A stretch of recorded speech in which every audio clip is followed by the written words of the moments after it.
Channel पे नए हैं तो इस चैनल को सब्सक्राइब कर लीजिए। सब्सक्राइब करते वक्त बेल आइकन को प्रेस करके ऑल नोटिफिकेशन को ऑन करके रखिएगा ताकि इंस्टेंटली आपको नोटिफिकेशन मिल जाए जैसे ही नया वीडियो अपलोड हो। कॉर्पोरेट लॉ, जीएसटी लॉ और इनकम टैक्स लॉ में कोई अमेंडमेंट आता है तो वो भी वीडियो के माध्यम से फ्री ऑफ कॉस्ट आपको प्रोवाइड कर दिया जाएगा। स्वागत है आपका यूबीएसपी के यूट्यूब चैनल में। दोस्तों, इस वीडियो में कुछ ऐसा इंफॉर्मेशन मैं आप लोग के साथ शेयर करने वाला हूं कि एज ए स्टूडेंट भी काम आने वाला है आपको और एज ए चार्टर्ड अकाउंटेंट भी आपको इन फ्यूचर काम आने वाला है। सबसे पहले इस वीडियो में मैं रेफरेंस दूंगा चार्टर्ड अकाउंटेंट एक्ट 1949, राइट।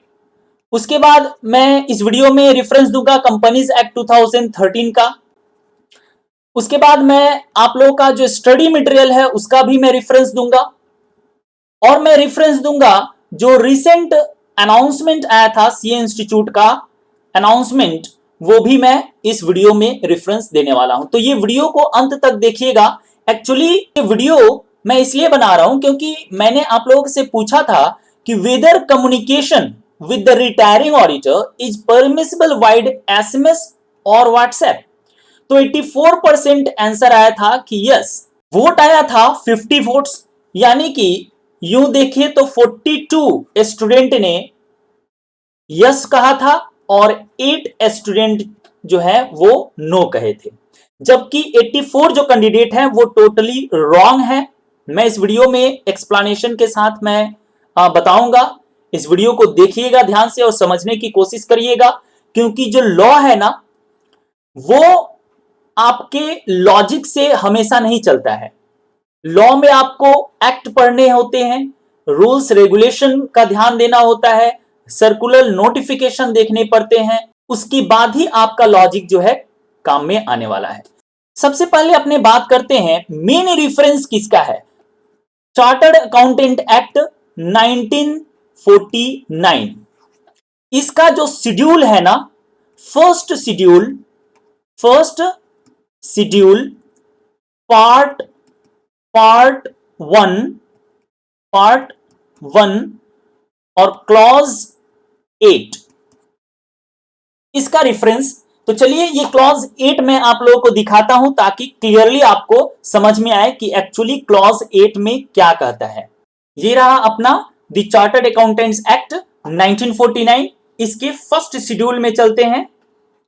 ये रहा first schedule Part 1, Professional Misconduct in relation to Chartered Accountants in practice.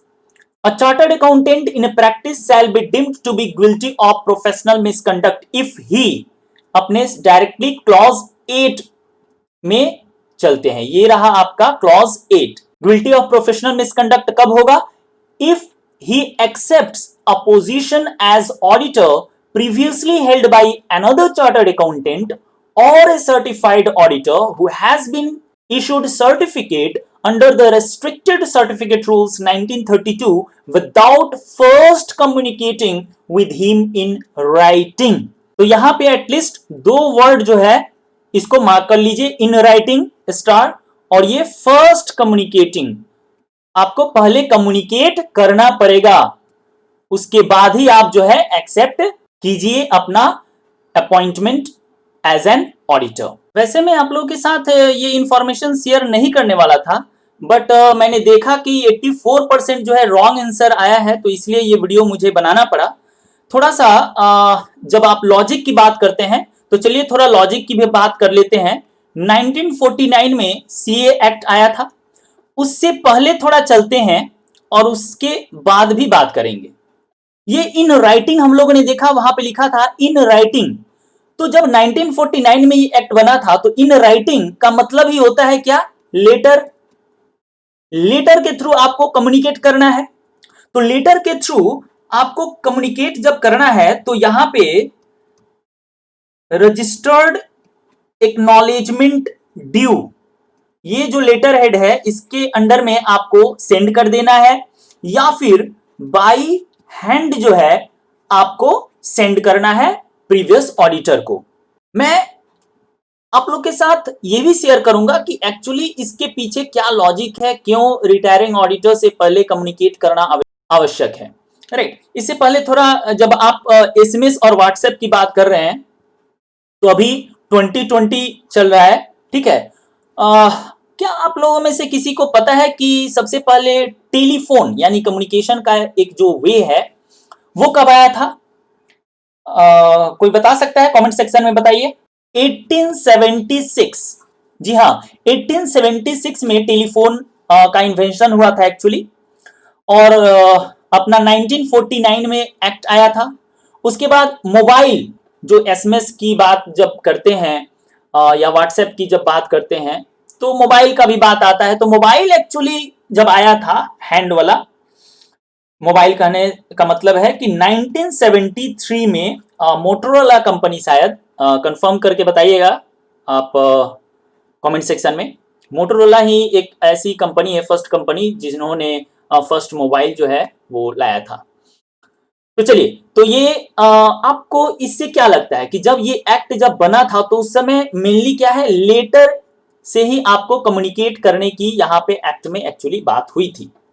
अभी लॉकडाउन का पीरियड है, तो लॉकडाउन होने के कारण जो है वो कम्युनिकेशन जो है गैप होने लगा रिटायरिंग ऑडिटर के साथ, जो इनकमिंग ऑडिटर है उसका। तो ये कंफ्यूजन दूर करने के लिए बहुत सारे ऑडिटर ने ये क्वेश्चन किया इंस्टीट्यूट से। तो इंस्टीट्यूट एक अनाउंसमेंट किया 1 मई 2020 को। मैं वो अनाउंसमेंट आप लोग के साथ शेयर करना चाहता हूं। ये रहा वो announcement, communication with the retiring auditor through email.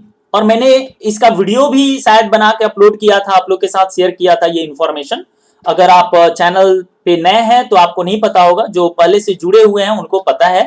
ये अनाउंसमेंट डेटेड 1 मई 2020 को आया था और वहां पे ये बताया गया था, the existing code of ethics 2009 provides under commentary to Clause 8 of Part 1 of First Schedule to the Chartered Accountants Act 1949 as under. Members should therefore communicate with a retiring auditor in such a manner as to retain in their hands positive evidence, right, of the delivery of the communication to the addressee. In the opinion of the council, communication by a letter sent registered acknowledgement due, जैसे कि मैंने आप लोगों के साथ share किया ये information, और by hand against a written acknowledgement would in the formal course provide such evidence. तो ये काउंसिल का कहना था एग्जिस्टिंग कोड ऑफ एथिक्स में। उसके बाद यहां पे जो डिसीजन लिया गया है, due to the existing constant of communication through ever mentioned modes, it has been decided that the members may communicate with the retiring auditor via email, provided an acknowledgement of such communication is received from the retiring auditor's email address registered with the institute or his last known official email address. Such acknowledgement of communication would be deemed to be a valid evidence of positive delivery of communication. तो यहां पे email को जो है valid communication जो है, positive delivery of communication जो है ये माना गया है। तो यहां पे अगर मैं लिखता ईमेल के थ्रू कम्युनिकेट कर सकेगा या नहीं, तो आपका जो जवाब है वो यस होता। बट यहां पे मैंने आप लोगों से पूछा था कि एसएमएस और व्हाट्सएप के थ्रू जो है कम्युनिकेट कर सकता है या नहीं। ईमेल के थ्रू आप कम्युनिकेट कर सकते हैं, लेटर के थ्रू आप कम्युनिकेट कर सकते हैं, व्हाट्सएप और एसएमएस के थ्रू आप कम्युनिकेट नहीं कर सकते। अब थोड़ा और डिटेल में जानकारी आप लोगों के साथ मैं अगर शेयर करूं, आप लोगों के पास अगर टाइम है तो थोड़ा सा और वेट कर लीजिए, कम से कम 5 मिनट हमें दीजिए। एक्चुअली क्या होता है कि ये जो रिटायरिंग ऑडिटर है उससे कम्युनिकेशन जो करता है इनकमिंग ऑडिटर, रिटायरिंग ऑडिटर कहिए या एग्जिस्टिंग ऑडिटर कहिए या प्रीवियस ऑडिटर कहिए, ठीक है, या आउटगोइंग ऑडिटर आप कह सकते हैं, वो सबका एक ही मतलब बनता है, ठीक है। और आप इनकमिंग ऑडिटर हो, राइट। तो आपको कम्युनिकेट करना एक्चुअली जरूरी क्यों है? व्हाई? देखिए, इसका मेन रीजन ये होता है कि ये जानना कि जो रिटायरिंग ऑडिटर है वो क्यों छोड़ा एक्चुअली, ठीक है। एक्चुअली इंक्वायरी, देखिए इंक्वायरी अगर मैं बताऊं, इसमें तीन बातें होंगी। पहला तो है कि क्या हो सकता है चेंज करने का ऑडिटर, तो कंपनीज पॉइंट ऑफ व्यू से हो सकता है कि जो बिजनेस का लोकेशन है, लोकेशन ऑफ वेन्यू जो है वो चेंज हो जाए। तो कंपनी चाहती है कि जो लोकल ऑडिटर है वो अपॉइंटेड हो। तो हो सकता है जो प्रीवियस ऑडिटर हो, जो एग्जिस्टिंग ऑडिटर है उसको रिटायर कर दे और लोकल कोई ऑडिटर को अपॉइंटमेंट मिले। ये एक रीजन हो सकता है। और एक रीजन फर्म के तरफ से हो सकता है कि जो चार्टर्ड अकाउंटेंट है जो हैंडल करता था, जो ऑडिट करता था, एक्चुअली वो रिटायर हो गया, फर्म से रिटायर हो गया। या हो सकता है कि उसकी डेथ हो गई हो, ये भी रीजन हो सकता है नया ऑडिटर को अपॉइंट करने का। और तीसरा जो बात होता है वो एक्चुअली ऑडिट फी से रिलेटेड है। थोड़ा मैं समझाने की, अगर आप सीए फाइनल के कैंडिडेट हैं तो हो सकता है आपके लिए ये बहुत ही ज्यादा यूजफुल हो सके। ऑडिट फी, देखिए ऑडिट फी जो है, एक तो ऑडिट फी डिस्प्यूटेड, डिस्प्यूटेड ऑडिट फी। अगर डिस्प्यूटेड ऑडिट फी आपको नहीं मिल रहा है या ऑडिट फी को लेकर डिस्प्यूट है, तो ये आपके ऊपर डिपेंड करता है कि आप जो है प्रपोजल एक्सेप्ट करें या ना करें। बट ये एक वैलिड प्रोफेशनल रीजन नहीं हो सकता है कि आप एक्सेप्ट ना करें अपॉइंटमेंट। ठीक है, कि आपका जो प्रीवियस ऑडिटर है उसे ऑडिट फी नहीं मिला, इसलिए इस कारण से जो है आप एक्सेप्ट नहीं करेंगे, ये एक वैलिड रीजन नहीं हो सकता है प्रोफेशनली अगर कहें तो। राइट, अच्छा।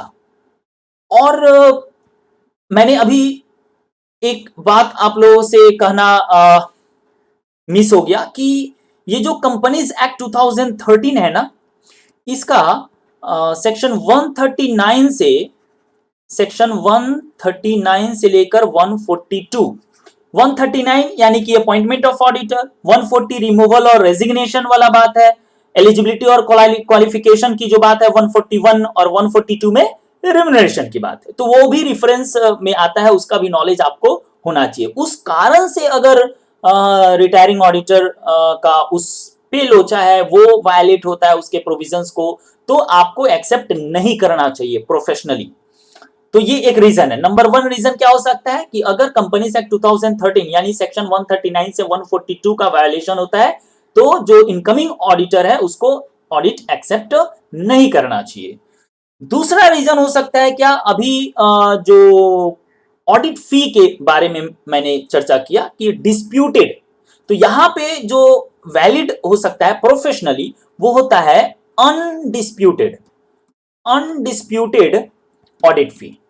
राइट, तो अगर ऑडिट फी अनडिस्प्यूटेड है फिर भी आपको पेमेंट नहीं मिला है, आपको दैट मीन्स प्रीवियस ऑडिटर को, अगर आपने ये देखा कि प्रीवियस ऑडिटर का ऑडिट फी नहीं मिला है जबकि वो अनडिस्प्यूटेड ऑडिट फी था, तो अनडिस्प्यूटेड ऑडिट फी का मतलब क्या है कि वो ऑडिट फी जहां पे बोथ यानी कि कंपनी भी एग्री था, उसका भी सिग्नेचर है, और जो प्रीवियस ऑडिटर है वो भी एग्री था, ठीक है, दोनों के एक्नॉलेजमेंट से वो ऑडिट फी है, तो वो अनडिस्प्यूटेड ऑडिट फी हो गया। तो अगर उसका पेमेंट नहीं मिला है तो आप जो है ये प्रोफेशनली ये वैलिड है कि आप जो है आप ऑडिट एक्सेप्ट ना करें। अच्छा, उसके बाद जो है वो तीसरा जो रीजन हो सकता है, ये लास्ट में मैं इसलिए बोल रहा हूं, qualified audit report, qualified audit report. ठीक है, थोड़ा आज ऑडिट के बारे में हम लोग थोड़ा चर्चा कर रहे हैं, राइट, क्योंकि ऐसा आंसर ही आया था 84% यानी 42 जो कैंडिडेट है उनका आंसर रॉन्ग आया था, इसलिए थोड़ा मैं ये वीडियो को थोड़ा ज्यादा इंफॉर्मेशन प्रोवाइड करने की कोशिश कर रहा हूं एक्चुअली। तो क्वालिफाइड ऑडिट रिपोर्ट अगर प्रीवियस ऑडिटर ने दिया है तो यहां पे क्या होता है कि ये आपके ऊपर डिपेंड है actually, you may accept the audit, but actually क्या होता है कि कहीं रूल में ऐसा, कहीं एक्ट में या प्रोविजन में, मेरे ओपिनियन में कहीं नहीं लिखा है, आप बताइएगा अगर लिखा है तो, कि जो क्वालिफाइड ऑडिट रिपोर्ट अगर है तो आपको एज एन ऑडिटर अपॉइंटमेंट को एक्सेप्ट नहीं करना चाहिए। ठीक है, कहीं लिखा नहीं है, बट अगर लिखा है तो आप कमेंट सेक्शन में हमें बताइएगा ताकि हमें भी पता चले। अच्छा, अब बात करते हैं कि देखिए दो बातें हैं, एक कंपनी हो गया और ये जो है ओल्ड ऑडिटर भी आप कह सकते हैं या रिटायरिंग जो ऑडिटर है वो हो गया। तो भाई आप कंपनी से ये पूछिए, अगर क्वालिफाइड ऑडिट रिपोर्ट आया है तो कंपनी से आप ये पूछिए कि क्या कंपनी ने इंफॉर्मेशन प्रोवाइड किया है ओल्ड ऑडिटर को, रिटायरिंग ऑडिटर को, आउटगोइंग ऑडिटर को, क्या कंपनी ने इन्फॉर्म किया है ये जो नया अपॉइंटमेंट हो रहा है ऑडिटर का। अगर कंपनी ने यस कर दिया कि यस मैंने उन्हें इन्फॉर्म किया है, तो आप जो है ओल्ड ऑडिटर को एक बार कम्युनिकेट कर लीजिए। अच्छा, अगर ये कंपनी बोलता है कि नहीं मैंने ओल्ड ऑडिटर से ये बातें नहीं की है, ये जो न्यू अपॉइंटमेंट आपको जो अपॉइंटमेंट मिल रहा है उसके बारे में मैंने चर्चा नहीं किया है और मैं करना भी नहीं चाहता, तो आप जो है कंपनी से ये पूछें कि आपने क्यों नहीं कम्युनिकेट किया। आप कंपनी से पूछिएगा कि आपने Y company has not communicated with the retiring auditor, और उसके बाद जो है आप ओल्ड ऑडिटर से भी कम्युनिकेट कर लीजिएगा कि क्या रीजन है, एक्चुअली क्या रीजन है, क्यों कम्युनिकेट किया जाता है। जो रिटायरिंग ऑडिटर है वो आपको बताएगा, हो सकता है उसने जो क्वालिफाइड ऑडिट रिपोर्ट जो है वो सबमिट किया है, तो वो आपके साथ इंफॉर्मेशन जो है वो शेयर कर सकता है, वैलिड इंफॉर्मेशन शेयर कर सकता है कि कंपनी का जो मैनेजमेंट है उसमें ही झोल ताल है, ठीक है, तो आप एक्सेप्ट ना करें तो बेटर होगा। या फिर ये भी बोल सकता है कि जो फिनेंशियल पोजीशन है, जो फिनेंशियल स्टेटमेंट है कंपनी का उसमें गड़बड़ है, ठीक है, तो आप एक्सेप्ट ना करें। तो ये सारा कम्युनिकेशन जो है वो प्रीवियस ऑडिटर से करना जरूरी हो जाता है। और ये भी हो सकता है कि सपोज आपका टैक्स ऑडिट रिपोर्ट सबमिट करना पड़ता है और एज ए टैक्स ऑडिटर, अच्छा ये चीज मैं आप लोगों के साथ जरूर शेयर करना चाहूंगा कि ये जो कम्युनिकेशन विद प्रीवियस ऑडिटर है ना, एप्लीकेबल टू ऑल ऑडिटर, चाहे वो स्टेटरी ऑडिटर हो या फिर इंटरनल ऑडिटर हो या फिर कंकरेंट ऑडिट हो या फिर अपना टैक्स ऑडिट हो, सारे ऑडिट में आपको जो है communication with the previous auditor compulsory है before accepting the appointment as an auditor. तो मैं आप लोगों से बता रहा था कि सपोज 2-4 दिन या 5-6 दिन बचा है, आपको रिपोर्ट सबमिट करना है, एक्चुअली रिपोर्ट का लास्ट डेट आ गया और उस समय आपको अपॉइंटमेंट का लेटर मिल रहा है कि आप अपॉइंट हो जाइए और ये जो टैक्स है ऑडिट है उसे कंप्लीट कीजिए, तो उस समय आपका ये रिस्क हो सकता है, आप जो है वहां पे बेटर प्रोफेशनल जो ओपिनियन है वो मैं कहना चाहूंगा कि आप एक्सेप्ट ना करें।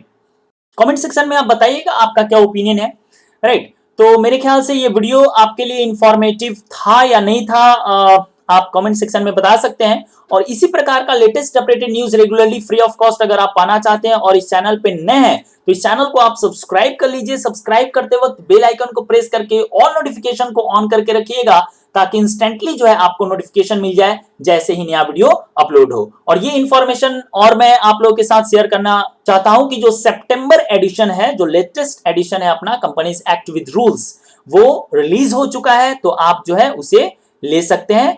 जो ऑफिशियल वेबसाइट है eubsp.com, वहां पे जाके जो है वो आप पीडीएफ फॉर्मेट में कंपनीज एक्ट जो है वो खरीद सकते हैं। तो आज के लिए बस इतना ही, धन्यवाद।